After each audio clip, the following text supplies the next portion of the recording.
আচ্ছা, এখন এত সুন্দর জান্নাত কালো চেহারা নিয়ে ঢুকবেন কেমনে? আল্লাহ রাসূল সাল্লাল্লাহু আলাইহি ওয়াসাল্লাম বলেন ফায়ুলকাউনা ফি নাহরিল হায়াত। রাসূলুল্লাহ সাল্লাল্লাহু আলাইহি ওয়াসাল্লাম বলেন, বৃষ্টির পানি পড়তে পড়তে যে ঝর্ণা প্রবাহিত হয়, অথবা বৃষ্টির পানির ঝর্ণা অথবা জান্নাতের পানির ঝর্ণা, এই দুইটা ঝর্ণার একটা ঝর্ণার মধ্যে তাদেরকে নিক্ষেপ করা হবে। জাহান্নামে যারা ইতিপূর্বে জ্বলেছেন ওই মানুষগুলোকে তো সুন্দর ঝর্ণার মধ্যে নিক্ষেপ করা হবে। আল্লাহর হাবিব বলেন, যখনই জান্নাতের ঝর্ণার মধ্যে এদেরকে ডুব দেওয়ানো হবে, আল্লাহ রাসূল বলেন ফায়ামবুতুনা কামা তামবুতুল হিব্বাতু ফি হামিলিস সাইল। আল্লাহ রাসূল বলেন, ওরে উম্মত, বৃষ্টির দিন বন্যার সময় তোমার জমিনের আইল যতখান ডুবে, পানি যে সময় লামি যায়, ওই সময় জমিনের আইলর দ্বারে গাছর বীজ রই যায়। আর পানি লামার পরে একদিন দুই দিন যাওয়ার পরে পরে সুন্দর করি বড় বড় পাতাওয়ালা গাছ গজায়। সুবহানাল্লাহ। রাসূলে ফরমায়, ওই সুন্দর সুন্দর পাতাওয়ালা গাছ যেরকম দুই দিন তিন দিন বন্যা যাবার অথবা মেঘর পানি লামার দুই দিন তিন দিন পরে জেলা গাছ গজায়, ও খৈরা ডুব দেওয়ার লগে লগে জাহান্নামে জ্বলতে জ্বলতে চেহারার যে দুরবস্থা হইছিল, এরা পূর্ণিমা রজনীর চাদর মতো সুন্দর না হইলেও আসমানও যত উজ্জ্বল উজ্জ্বল তারকা আছে এর চাইতে সুন্দর আল্লাহ এরারে বানায়।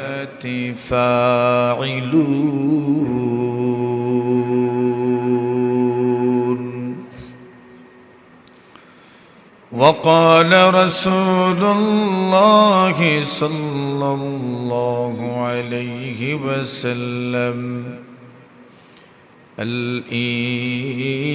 الإيمان بضع وسبعون شعبا فأفضلها قول لا إله إلا الله وأدناها إماطة الأذى عن الطريق والحياء شعبة من الإيمان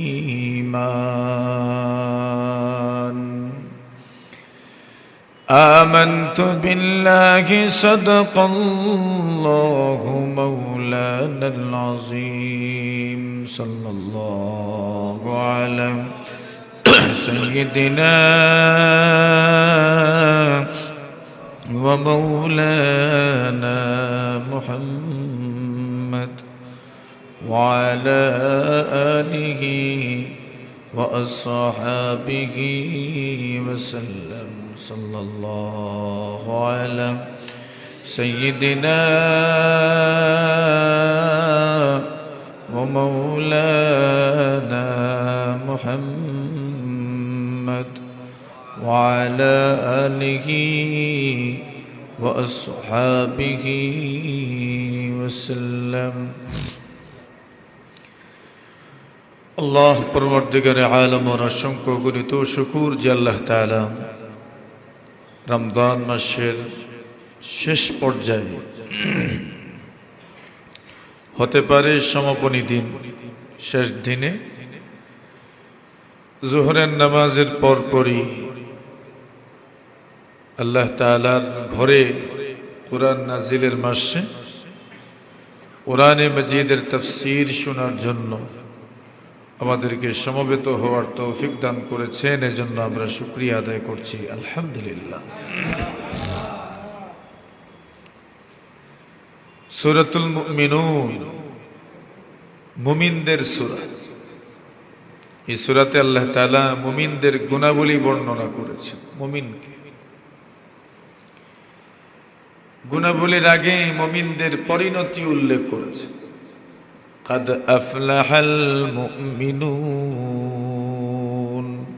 আল্লাহ বলছেন নিশ্চয়ই অবশ্যই মুমিনরাই সফল। সুবহানাল্লাহ।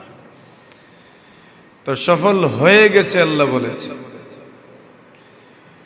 সফল হয়ে গেছে। قد أفلح المؤمنون সফল হয়ে গেছে।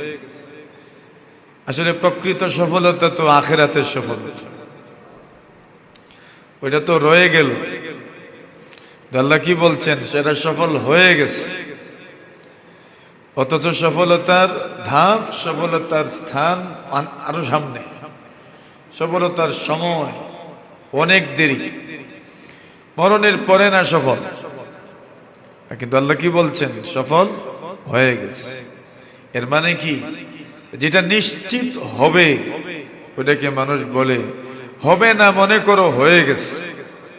আমাদের সমাজে বলেন এরকম, কারোর সাথে কোনো কথা আমি পাইমু তো বলে পাইবেন মানে মনে করেন পেয়ে গেছে, মানে এতটুকু নিশ্চয়তা দিয়ে কেউ কথা বলে। তো আল্লাহর নিশ্চয়তার উপর তার কোনো নিশ্চয়তা নাই। আল্লাহ বলছেন কাদ আফলাহাল মুমিনুন। মানুষ বলে তুমি দিবা তো সময় মতো, বলে দিমু মানে মনে করো দিয়ে দিছি। এটা আমাদের মধ্যেই কথা আলোচনা হয়, মানুষের স্বাভাবিক কথনেও এই বিষয়টা উঠে আসে। আল্লাহ বলছেন কাদ আফলাহাল মুমিনুন, নিশ্চয়ই মুমিনরাই সফল হয়েছে। মুমিনের সফলতা কি, মুমিনের ইমানের সামান্য মানে হাজার ভাগ, কোটি কোটি ভাগের এক ভাগ ইমান যদি কোন মানুষের দিলে থাকে, আল্লাহ বলছেন সেও একদিন সফল হবে, সেও একদিন সফল। নবী আকরাম সাল্লাল্লাহু আলাইহি ওয়াসাল্লাম বলেন মাম্মা লা ইউশরিকু বিল্লাহি দাখালাল জান্নাহ।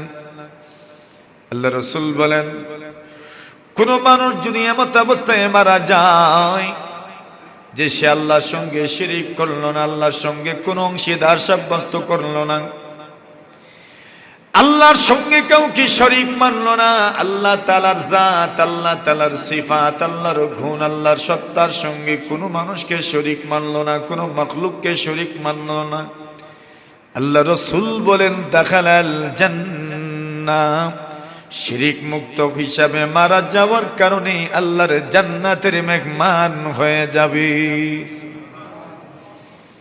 বড় সহজ। মাম্মাতা লা ইউশরিকু বিল্লাহ, বুখারী শরীফের রিওয়ায়াত। মারা গেলে মত অবস্থায় যে শিরিক করলো না জান্নাতি। মানে কি, মুহাদ্দিসিনে কেরাম হাদিসের ব্যাখ্যা দেন, বলে ইমানের বৈশিষ্ট্য হলো মানুষকে জাহান্নাম থেকে মুক্ত করা। ইমান আছে বস আপনি জাহান্নাম থেকে মুক্ত হবেনি, বাঁচবেনি। তো ইমান, রাসূল বলছেন সামান্য ইমানও যদি থাকে, সামান্য ইমান বলতে আবার কি, ইমানও কি সামান্য হয়, বলে ইমানের পাওয়ার যতই কম হোক, যতই কম হোক ইমানের পাওয়ার। হাদিস শরীফে রাসূলুল্লাহ সাল্লাল্লাহু আলাইহি ওয়াসাল্লাম বলেন আল ঈমানু বিদউন ওয়া সাবউনা শু'বান। আল্লাহ রাসূল বলেন ইমানের ৭৭ মানে ইমানের ৭০-এর উপরে, মানে ইমানের অনেক অনেক অনেক অনেক শাখা প্রশাখা আছে। সুবহানাল্লাহ।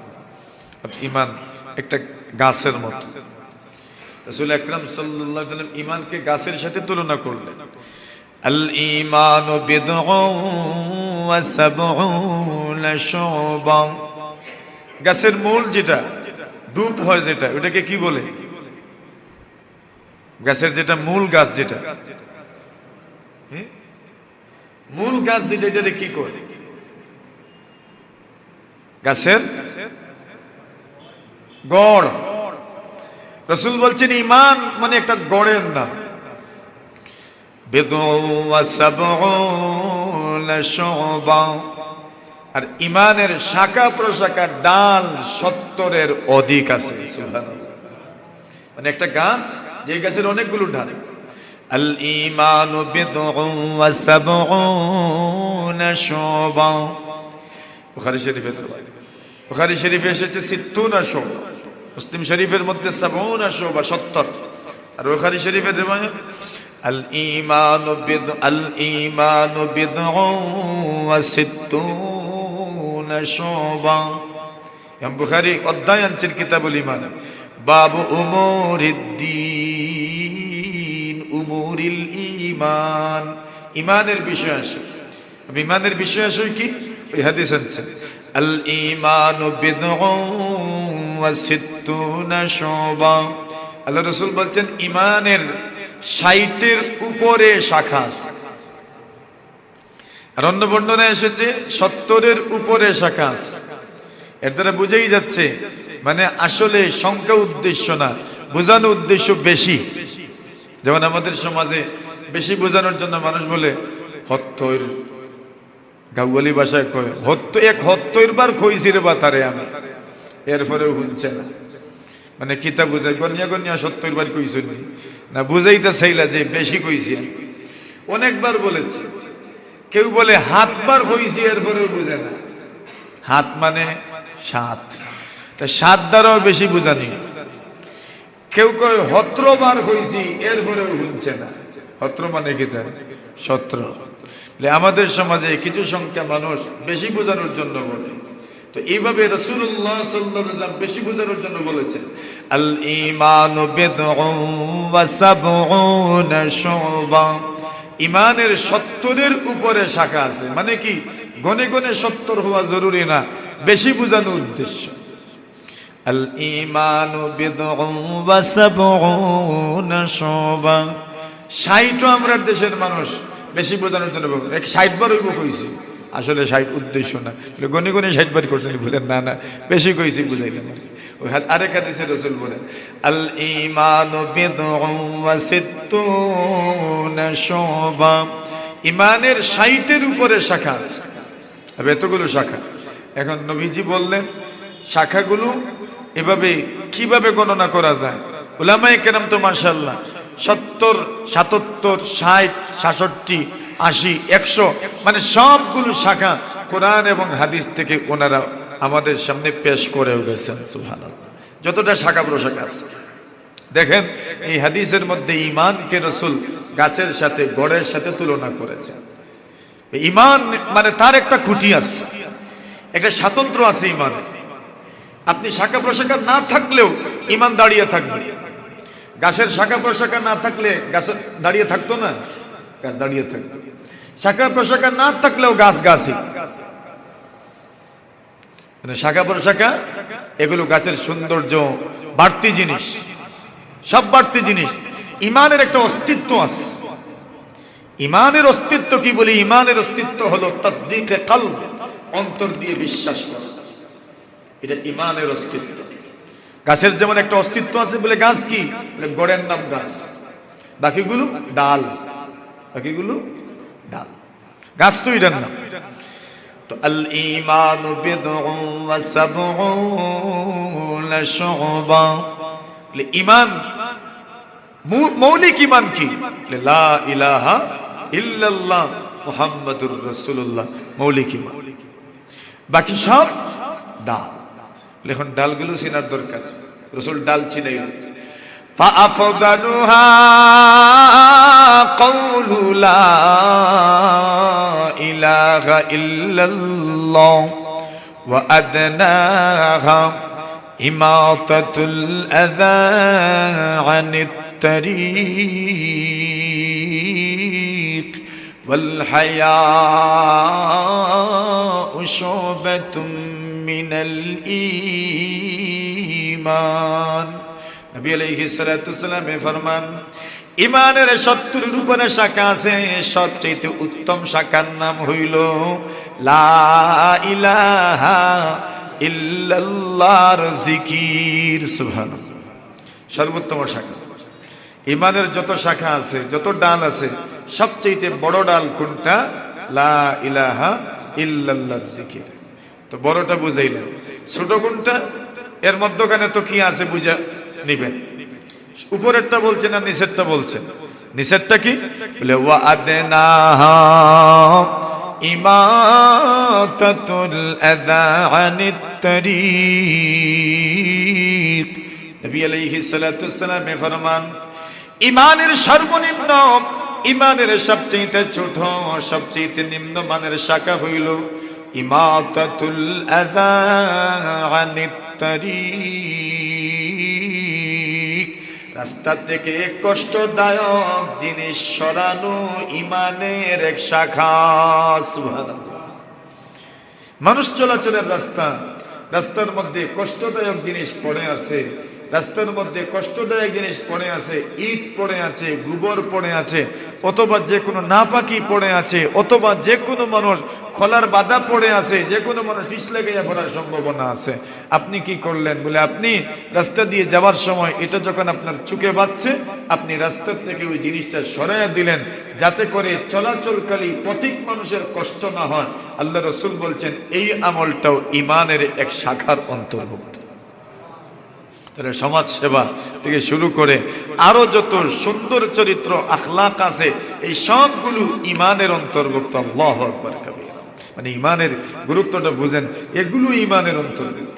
ওয়া আদনা ইমাতাতুল আযা আনিত তারিক। নবী আলাইহিস সালাতু ওয়াস সালামে ফরমান, ঈমানের সর্বনিম্ন শাখা হলো ইমাতাতুল আযা আনিত তারিক, রাস্তা থেকে কষ্টদায়ক জিনিস সরিয়ে ফেলা। নবীজি সাল্লাল্লাহু আলাইহি ওয়াসাল্লাম অন্য হাদিস শরীফের মধ্যে বলেন, ওয়া ইমাতাতুকাল আযা আনিত তারিক লাকা সাদাকা। নবী আলাইহিস সালাতু ওয়াস সালামে ফরমান, রাস্তা দিয়ে হাঁটার সময়, রাস্তা দিয়ে চলার সময়, অথবা মানুষ চলাচলের রাস্তায় যদি কষ্টদায়ক জিনিস পড়ে থাকে, আর আপনি যদি চলার পথে ওইটা সরায় দেন, মানুষের যেন কষ্ট না হয়, আপনি যদি মানুষকে কষ্ট থেকে বাঁচাইতে চান, নবীজি সাল্লাল্লাহু আলাইহি ওয়াসাল্লাম বলেন, ওয়া ইমাতাতুকাল আযা আনিত তারিক লাকা সাদাকা। রাস্তা থেকে কষ্টদায়ক জিনিস যখন আপনি সরিয়ে ফেলবেন, আল্লাহ রাসূল বলেন এই আমলের মাধ্যমে আপনার আমলনামায় সাদাকার সওয়াব দান করা হয়। যে ইমাতাতুকাল আযা আনিত তারিক লাকা সাদাকা, সরানো সদকার সওয়াব, আর সরিয়ে ফেলার আমলটা ঈমানের শাখা। এবার দেখেন কি মানে বরকতময় আমলের নাম এটা। ঠিক এর বিপরীতটাও আছে। জনাবে রাসূলুল্লাহ সাল্লাল্লাহু আলাইহি ওয়াসাল্লাম বলেন, দুই ধরনের মানুষকে মানুষ অভিশাপ দেয়। যারা রাস্তাঘাটে পেশাব পায়খানা করে, মানুষ চলাচলের রাস্তা, যেভাবে সাধারণত মানুষ চলাফেরা করে, এমন রাস্তায় যারা পেশাব পায়খানা করে, পেশাব তো শুকায় যায়, জমিন পাকও হয়ে যায়, কিন্তু এটা তো কি খারাপ জিনিস। ফলদার বৃক্ষের নিচে পেশাব পায়খানা করা, যে গাছ থেকে মানুষ পানি পান করে, এখন তো এটা বুঝে হইতো না আমরা, গাছ থেকে পানি পান করা, এটা আগের মানুষে জানেন, গাছ থেকে পানি পান করা। যেই পুকুরের পানি সবচেয়ে ভালো ফ্রেশ থাকতো, সব মানুষ এই গাছের পানি আনার জন্য লাইন ধরত। তো এখন যদি যেই গাছ থেকে মানুষ পানি পান করার জন্য বাড়িতে পানি নিয়ে যায়, যেই ঘাটে মানুষের উট, ছাগল, বকরি, গরুগুলো পানি পান করে, এমন ঘাটে পেশাব পায়খানা করা অভিশপ্ত হওয়ার মাধ্যম। মানে আপনি অভিশপ্ত। দেখেন সাধারণ চলাফেরার রাস্তায় কি গুরুত্বপূর্ণ কথা রাসূল আকরাম সাল্লাল্লাহু আলাইহি ওয়াসাল্লাম তুলে ধরেছেন আমাদের সামনে। তো ইমাতাতুকাল আযা আনিত তারিক লাকা সাদাকা গেল দুই শাখা। এরপর মধ্যখানে আরেক শাখার কথা বলেছেন, ওয়াল হায়াউ শুবাতুম মিনাল ঈমান। আল্লাহ রাসূল বলেন, লজ্জা হলো ঈমানের গুরুত্বপূর্ণ এক শাখা। সুবহানাল্লাহ। লজ্জা ঈমানের গুরুত্বপূর্ণ এক শাখা। কেন? হাদিস শরীফের মধ্যে আসে, ইন্না মিম্মা আদরাকান নাসু মিন কালামিন নবুওয়া। আদম নবী থেকে মুহাম্মদুর রাসূল পর্যন্ত সমস্ত নবীদের নবুয়ত এবং রিসালতের যেই কথাটা এক, আদম নবীর নবুয়তেও আছে, নূহ নবীর নবুয়তেও আছে, ইব্রাহিম নবীর নবুয়তেও আছে, হযরত ইসমাইল নবীর নবুয়তেও, ইসহাক নবীর নবুয়তে, ইয়াকুব নবীর নবুয়তে, ইউসুফ নবীর নবুয়তে, দাউদ নবীর নবুয়তে, সুলাইমান নবীর নবুয়তে, মুসা নবীর নবুয়তে, হারুন নবীর নবুয়তে, জাকারিয়া নবীর নবুয়তে, ইয়াহইয়া নবীর নবুয়তে, যত নবী রাসূল দুনিয়াতে ছিলেন সমস্ত নবীদের নবুয়তের কথাগুলো যেগুলো গুরুত্বপূর্ণ কথা, সেই কথাগুলোর মধ্যে একটা গুরুত্বপূর্ণ কথা হইল, তোমার হায়া যদি না থাকে যা মনে চায় তা। তোমার হায়া যদি না থাকে যা মনে চায় তা করো। মানে কি? কারণ যদি হায়া না থাকে তো সে তার যা মনে চায় তাই করতে পারে। এজন্য হায়া এটা একটা আপনার ব্রেক, কিন্তু ব্রেক গতি রোধক, স্পিড ব্রেকার যেটাকে বলে। আপনার হায়া যদি থাকে আপনি গুনাহে পতিত হবেন না, সমাজ বিধ্বংসী কাজে যাবেন না। সামাজিক কাজ যেগুলো সমাজকে ধ্বংস করে এমন কাজে আপনি যাবেন না। চুগলি করবেন না, গীবত করবেন না। যদি আপনার মধ্যে হায়া থাকে তাহলে অবশ্যই আপনি সমাজ যে কাজের কারণে ক্ষতিগ্রস্ত হন এই কাজ আপনি করবেন, কেন আপনার হায়া। এর মানে কি? হায়া, ওই যে রাসূলুল্লাহ আলাদা করে হায়ার কথা বললেন, কেন বললেন? মুহাদ্দিসিনে কেরাম বলেন, কেন ইমানিয়াতের যত আমাল আছে সব আমালের নিয়ন্ত্রক শক্তির নাম হলো হায়া। হায়া থাকলে মানুষ নামাজ পড়বে, হায়া থাকলে মানুষ হারামে যাবে না, হায়া থাকলে মানুষ মদ পান করবে না, হায়া থাকলে মানুষ গুনাহের কাজে যাবে না। এর মানে কি? হায়া। হায়া মানুষকে, লোক লজ্জায় মানুষ কত খারাপ কাজ করে না, কেন? লজ্জা, লোক লজ্জা। তো আল্লাহ তো বলছেন শুধু মানুষের লজ্জা করো, কি লাগে আমারও লজ্জা করো। ইস্তাহিয়ু মিনাল্লাহি হাক্কাল হায়া। আল্লাহ রাসূল বলেন আল্লাহকে লজ্জা করো। সুবহানাল্লাহ। বলে আমরা তো আল্লাহর লজ্জা করি। রাসূল বলেন লজ্জা করার মানে কি? বলে লজ্জা করার মানে হলো চোখের ক্ষেত্রে আল্লাহকে লজ্জা করো, পেটের ক্ষেত্রে আল্লাহকে লজ্জা করো, হাতের ক্ষেত্রে আল্লাহকে লজ্জা করো, শ্রবণ শক্তির ক্ষেত্রে আল্লাহকে লজ্জা করো। আল্লাহ যেগুলো পছন্দ করেন না এগুলো শুনিও না, আল্লাহ যেগুলো পছন্দ করেন না এগুলো দেখিও না, আল্লাহ যেগুলো পছন্দ করেন না এগুলো পেটের ভিতরে ঢুকাইও না। সুবহানাল্লাহ। এটার নাম আল্লাহকে লজ্জা করা। এটার নামই তো আল্লাহকে লজ্জা করা। বাবা যেটা পছন্দ করেন না এই কাজ না করার নামই তো বাবাকে লজ্জা করা। বড় ভাই যেটা পছন্দ করেন না এই কাজ না করার নামই তো বড় ভাইকে লজ্জা করা। সমাজ যেটা পছন্দ করে না ওই কাজ না করার নামই তো গুলো সমাজকে লজ্জা করা। মানুষ যেটা পছন্দ করে না ওই কাজ না করার নামই তো গুলো মানুষকে লজ্জা করা। তাহলে আল্লাহকে লজ্জা করা কোনটা? বলে আল্লাহকে লজ্জা করা হইলো আল্লাহ যেটা পছন্দ করেন না ওইটা থেকে বিরত থাকা, ওইটা হইলো আল্লাহকে লজ্জা করা। দেখেন ইমানকে রাসূল এখানে কাচের সাথে তুলনা করলেন। আরেক হাদিসে ইমানকে রাসূল তালা দেওয়া ঘরের সাথে তুলনা করেছেন। বুনিয়াল ইসলামু আলা খামস। এই হাদিসটা আপনাদের মুখস্থ। ইসলামের ভিত্তি কয়টা? মাশাআল্লাহ, ইসলামের ভিত্তি 5টা। বুনিয়াল ইসলামু আলা খামস। আল্লাহর হাবিব বলেন ইসলামের বুনিয়াদ হলো 5টা। 5টা বুনিয়াদ ইসলাম, ভিত্তি। ঘর বানাইতে কি লাগে? ভিত্তি লাগে। ভিত্তি লাগে, ফাউন্ডেশন লাগে। ইসলামের ফাউন্ডেশন কয়টা? বলে ইসলামের ফাউন্ডেশন হইল 5টা। ঘর বানাইতে 4 কোণায় 4টা কুঠি, মধ্যখানে একটা, এগুলো 5টা লাগে কমপক্ষে। আর রড মড দিলে তো 4টাই হয়। কিন্তু মাঝেরটা যদি ঠিক থাকে আর চতুর্দিকেরটা যদি পড়েও যায় এরপরেও ঘরের নিশানা তো থাকে। রাসূল বলেন আল বুনিয়াল ইসলামু আলা খামস। হাদিসের মধ্যে রাসূলুল্লাহ সাল্লাল্লাহু আলাইহি ওয়াসাল্লাম ইসলামকে রাসূল সাল্লাল্লাহু আলাইহি ওয়াসাল্লাম তুলনা করেছেন। ইসলামকে তুলনা করেছেন ঘরের সাথে। মানে ঘর বানাইতে গেলে যেমন খুঁটির প্রয়োজন, ইসলামেরও খুঁটি আছে, ইসলামেরও ফাউন্ডেশন আছে, ভিত্তি আছে। বলে কতটা ভিত্তি? ভিত্তি হলো 5টা। আল্লাহ রাসূল সাল্লাল্লাহু আলাইহি ওয়াসাল্লাম বলেন প্রথম ভিত্তি হলো শাহাদাতি আল্লাহ ইলাহা ইল্লাল্লাহ ওয়া আন্না মুহাম্মাদার রাসূলুল্লাহ। আল্লাহ ছাড়া কোনো মাবুদ নাই বলে সাক্ষী দেওয়া, মুহাম্মদ সাল্লাল্লাহু আলাইহি ওয়াসাল্লাম আল্লাহর প্রেরিত বান্দা এবং রাসূল বলে সাক্ষী দেওয়া, এটা কোনো ঈমানের মূল ভিত্তি। সুবহানাল্লাহ, মূল ভিত্তি। এরপরে ওয়া ইকামিস সালাম, নামাজ প্রতিষ্ঠা করা, ওয়া ইতাইজ যাকাত, যাকাত আদায় করা, ওয়া সাওমি রমাদান, রমজান মাসের রোজা রাখা, ওয়াল হজ, এবং হজ আদায় করা। সুবহানাল্লাহ, কয়টা হইছে? 5টা। এখন নামাজ 1 কোণায়, রোজা 1 কোণায়, যাকাত 1 কোণায়, হজ 1 কোণায়, 4 কোণায় 4টা, আর মধ্যখানে কি? আশহাদু আল্লা লা ইলাহা ইল্লাল্লাহ, আশহাদু আল্লা ইলাহা ইল্লাল্লাহ, আমি সাক্ষী দিলাম আল্লাহ ছাড়া কোনো মাবুদ নাই, ওয়া আন্না মুহাম্মাদুর রাসূলুল্লাহ, আমি সাক্ষী দিলাম মুহাম্মদ সাল্লাল্লাহু আলাইহি ওয়াসাল্লাম আল্লাহর রাসূল।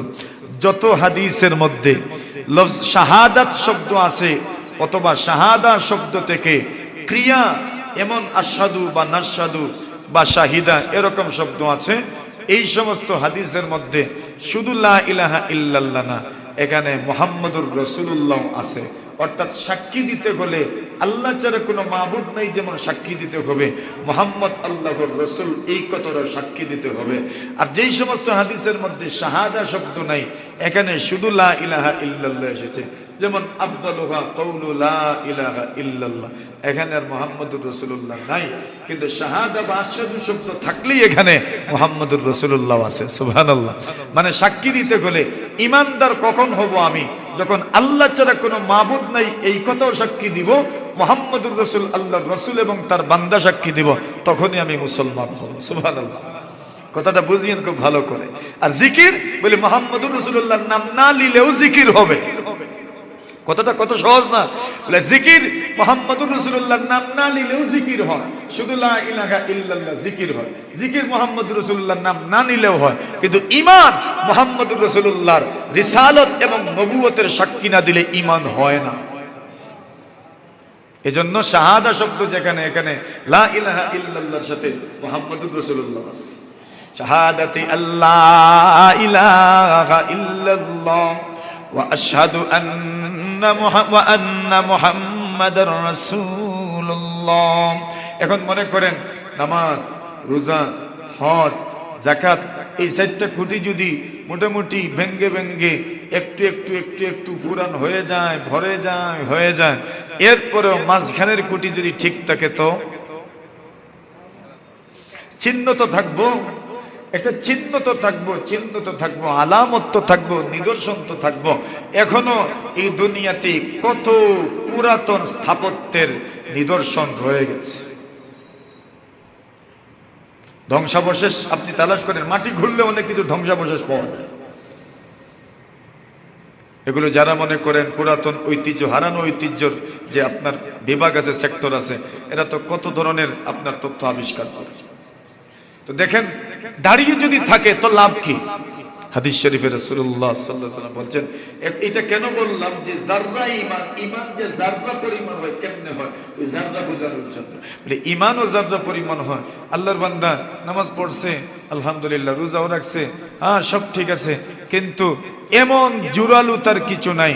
বলছেন যা জাহান্নামের শাস্তি ভোগ করার তো করবেনই, কিন্তু ঈমান তো আছে বলে, জি ঈমান আছে, তো ঈমানের জোরে একদিন না একদিন জান্নাতি হবেন। কেন? ওই যে মধ্যখানের খুঁটিটা ঠিকই আছে, ঈমান। হাদিস শরীফে রাসূলুল্লাহ সাল্লাল্লাহু আলাইহি ওয়াসাল্লাম বলেন, ইযা দাখালা আহলুল জান্নাতিল জান্নাহ ওয়া আহলুন নারিন নার। আল্লাহ রাসূল সাল্লাল্লাহু আলাইহি ওয়াসাল্লাম বলেন, যখন জান্নাতীরা জান্নাতে ঢুকবে, জাহান্নামীরা জাহান্নামে ঢুকবে, নবী আলাইহিস সালাতু ওয়াসসালাম বলেন, আল্লাহ পরবর্তীকারে আলম জাহান্নামের দারোগাদেরকে সম্বোধন করে বলবেন, ফেরেশতারা আমার যে সমস্ত বান্দা বান্দি জাহান্নামে আছে, আখরিজু মান কানা ফি কলবিহি মিসকালু হাববাতিন মিন খারদালিন মিন ঈমান। আল্লাহর হাবিব বিশ্বনবী মুহাম্মদ রাসূলুল্লাহ সাল্লাল্লাহু আলাইহি ওয়াসাল্লাম বলেন, ইমাম বুখারী রাহিমাহুল্লাহু তাআলা হাদিস শরীফ এনেছেন, বাবু তাফাদুলি আহলিল ঈমানি ফিল আমাল, কিতাবুল ঈমান, ঈমান অধ্যায়ে একটা শিরোনাম আনছেন, কিয়ামতের কঠিন ময়দানে ঈমানদারদের ঈমানের তারতম্য, আমলের তারতম্যের কারণে জান্নাতের মধ্যে এদের স্তরেরও তারতম্য হবে। সুবহানাল্লাহ। হাদিস আনছেন, নবী আলাইহিস সালাতু ওয়াসসালাম বলেন, আল্লাহ পরবর্তীকারে আলম জাহান্নামের ফেরেশতাদেরকে সম্বোধন করে বলবেন, আখরিজু মান কানা ফি কলবিহি মিসকালু হাববাতিন মিন খারদালিন মিন ঈমান। আল্লাহ রাসূল বলেন, আল্লাহ পাক কিয়ামতের কঠিন ময়দানে জাহান্নামে নিয়োজিত ফেরেশতাদেরকে সম্বোধন করে বলবেন, আমার যে সমস্ত বান্দা বান্দির অন্তরে যাররা পরিমাণ ঈমান আছে, সরিষার দানা পরিমাণ ঈমান আছে, যাররা পরিমাণ ঈমান আছে, সরিষার দানা পরিমাণ ঈমান আছে, আল্লাহ রাসূল বলেন, আল্লাহ পাক বলবেন তাদেরকে তোমরা জাহান্নাম থেকে বের করে জান্নাতে নিয়ে যাও। জরা কেমনে বুঝাইতাম? আপনার দেশের মানুষ আগে কইতা এক জরা, কইতা নি, এখন বেশি মানুষে কয় না, কিছু কিছু মানুষ এখন এক জরা দেরে বাবা জরা। ওই জরা এটারে আরবি ভাষায় জাররা, মানে রার উপর তাসদিদ দিয়ে, আর বাংলায় আমরা কই এক জরা। আর এটারে আরো সহজ ভাষায় এক টিক্কি আমরা দেশে, মানে এক জারা। এক জারা মানে সামান্য পরিমাণ। জাররা কি বলে? জাররা হইল যদি বাতাস আলো ঢুকে ঘরে, তো আলো ঢুকার সময় সকালবেলা জানালা খুললে যে আলো ঢুকে, ওই আলোর মধ্যে দুলাকোনা দেখা যায়, বালুকোনা দেখা যায়, এটাকে কণিকা বলে। কিন্তু ওইটা ধরতে গেলে দেখা যায় না, হাতে এটা প্রকাশ পায় না, আর এটা লাগেও না। এটার কোনো বডি আছে, জিসিম আছে, এটার কোনো আপনার অস্তিত্ব আছে বলেই মনে হয় না। কিন্তু উড়াউড়ি করে যে এটা তো বোঝা যায়। তো বোঝা যখন যায় তত বোঝা গেল এটার অস্তিত্ব আছে। কিন্তু এত ক্ষুদ্র, এত ক্ষুদ্র, এত ক্ষুদ্র, এত ছোট, এত ছোট যে এটার অস্তিত্ব দেখাও যায় না, অনুভবও করা যায় না, এত ছোট। রাসূল বলছেন, তোমার যদি অন্তরে এই পরিমাণও ঈমান থাকে, আখিরিজু মান কানা ফি কলবিহি মিসকালু হাববাতিন মিন খারদালিন মিন ঈমান। এর দ্বারা কি বোঝা গেল? এতটুকু ঈমানদারও আছে।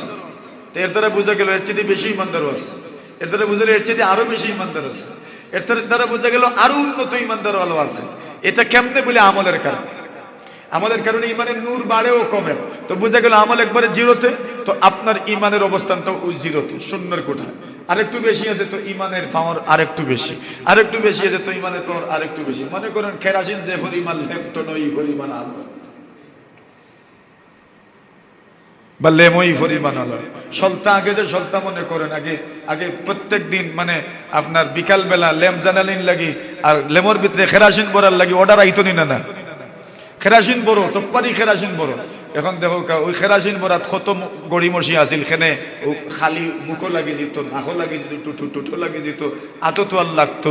এর লাগি লেমো কেরাসিন বড়া বড় কষ্ট রে কামল আছে কিছু, কিন্তু এরপরে বড়া লাগতো নি না, বড়া লাগতো। এখন কেরাসিন বড়া খালি কেরাসিন বড়া তো সুতলা এটা নিচে দিকে লেগে এটার উপরে দিয়ে তুলা লাগতো।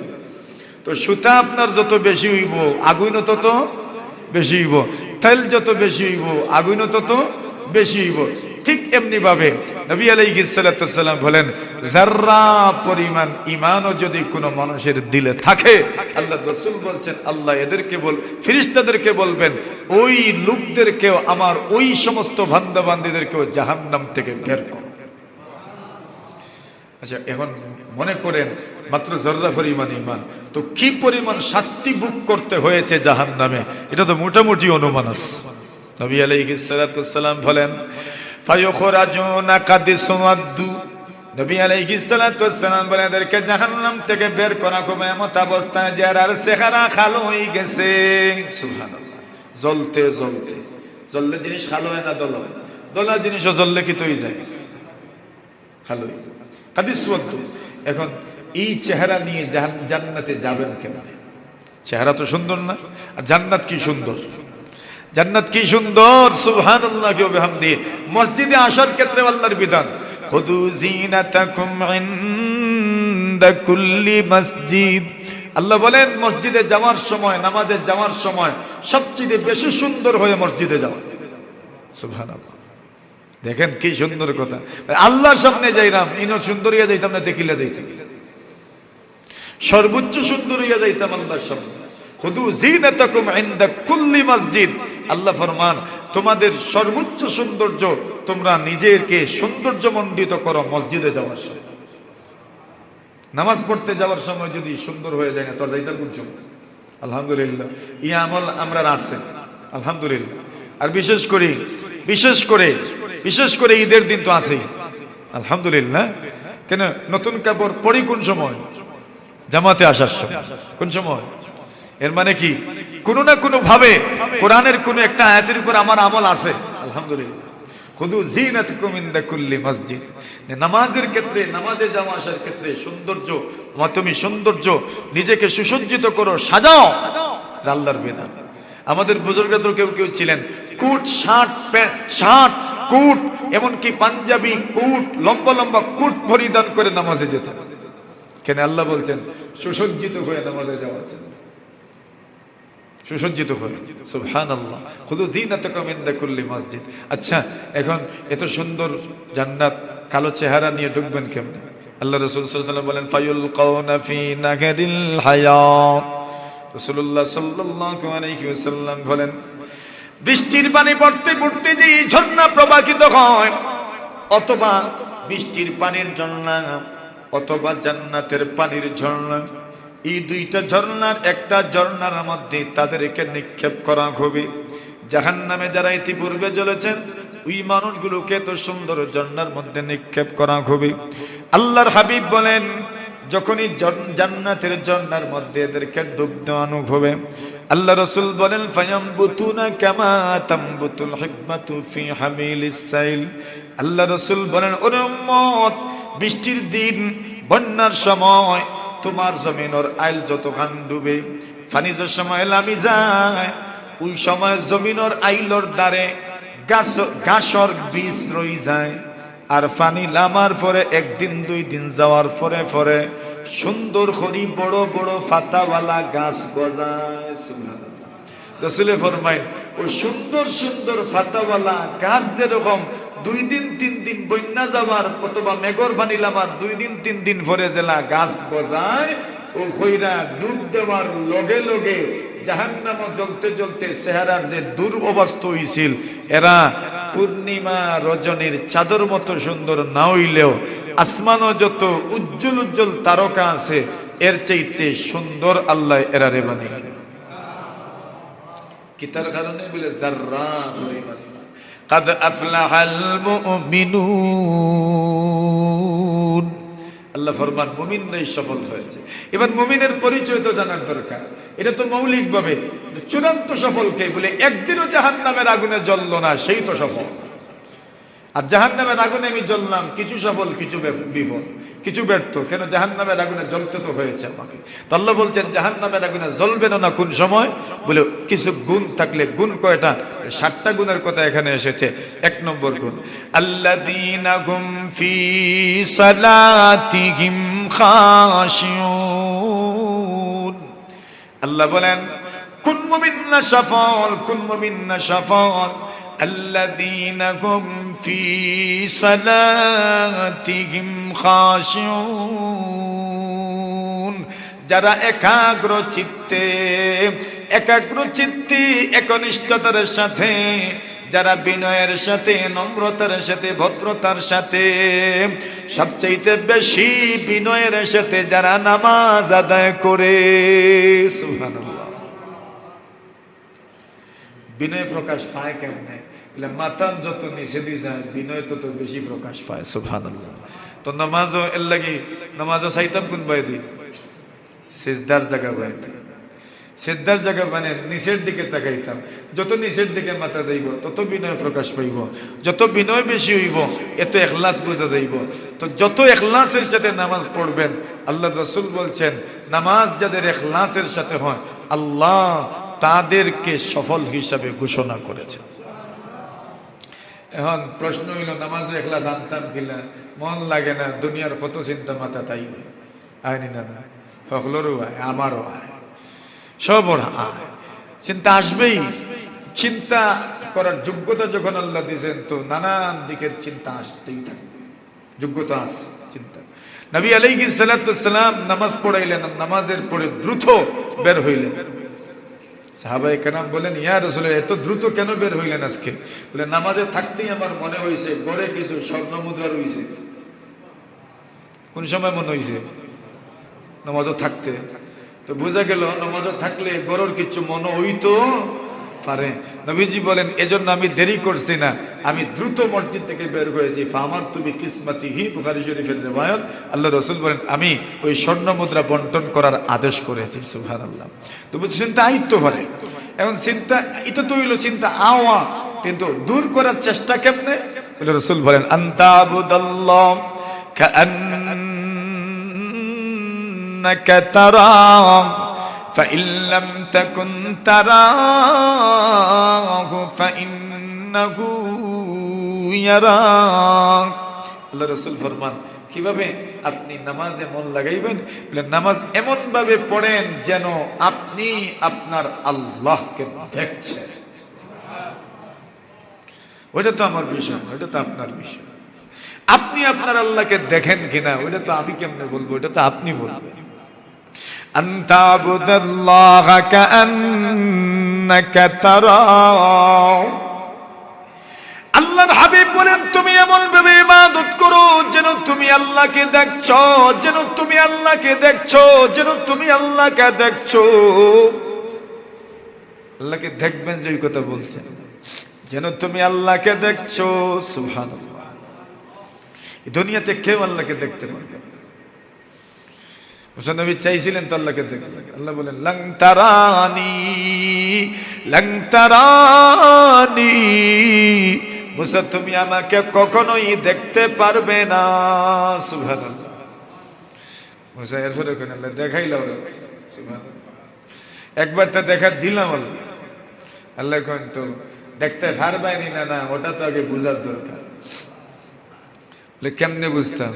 আমরা অনেকে পারতো না জানি, কিন্তু তারে বিকল্প পরীক্ষা দেয়। আচ্ছা তুমি ওখান করতে পারলে বুঝবা, বুঝমু পারবা। আল্লাহ মুসা নবীকে কইলেন ঠিক আছে যাও। ওই যে পাহাড় দেখছো, তুর পর্বত বলা হয়, তুর পর্বত, ওই যে পাহাড় দেখছো, উনজুর ইলাল জাবাল ফাইন ইসতাকাররা মাকানাহু ফাসাওফা তারানি। আল্লাহ বলে ও মুসা তুমি পাহাড়ের দিকে তাকাও, পাহাড়ের দিকে তাকাও, আমি আল্লাহ পাহাড়ের মধ্যে আমার নূরের তাজাল্লি ডালবো। পাহাড় যদি সস্তানে থাকে তবে বুঝে নিও তুমি আমাকে দেখতে পারবে। আর যদি পাহাড় সস্তানে থাকে না, জ্বলে যায়, তাহলে বুঝে নিও আমাকে তুমি দেখতে পারবে না। কি হইল? এটা তো আর গজলেই আছে, খোদার নূরে পাহাড় জ্বলে মুসা জ্বলে না। সুবহানাল্লাহ। খোদার নূরে কি জ্বলে? পাহাড় জ্বলে। আগের মানুষের গজল কইতো এটা, খোদার নূরে পাহাড় তুর পর্বত জ্বলে গেছে, জ্বলে গেছে তুর পর্বত। মুসা নবী বললেন আল্লাহ জ্বলে গেছে। আল্লাহ বলেন তো আর আমাকে দুনিয়াতে দেখার কোনো চেষ্টাই করিও না। সুবহানাল্লাহ। তো দেখবেন কোন দিন? বলে দেখবেন কিয়ামতের দিন, হাসরের দিন, জান্নাতে যাওয়ার পরে আল্লাহর দিদার নসিব হবে। আল্লাযীনা হুম ফি সালাতিহিম খাশিউন। তাহলে আল্লাহকে দেখে দেখে তুমি ইবাদত করো, নামাজ পড়ো, কি লাভ? তোমার নামাজে, আপনার নামাজেই জান্নাতে আল্লাহর দিদার নসিব হয়ে যাবে। আল্লাহর দিদার হবে জান্নাতের মধ্যে। নবীজি বলেন, নবীজিকে সাহাবায়ে কেরাম বলেন ইয়া রাসূলুল্লাহ আমরা কেমনে দেখবো আল্লাহ? ভিড় হইতো নাই, ভিড় লাগবে কিনা, ভিড় হবে কিনা ইয়া রাসূলুল্লাহ? হে আল্লাহর রাসূল ভিড় হইতো নাইনি, ভিড় হইতো নাইনি, এত মানুষে কেমনে দেখবো একসাথে? আল্লাহ রাসূল ফরমান কেমনে? তোমরা কি আসমানের চাঁদ দেখো না? সুবহানাল্লাহ।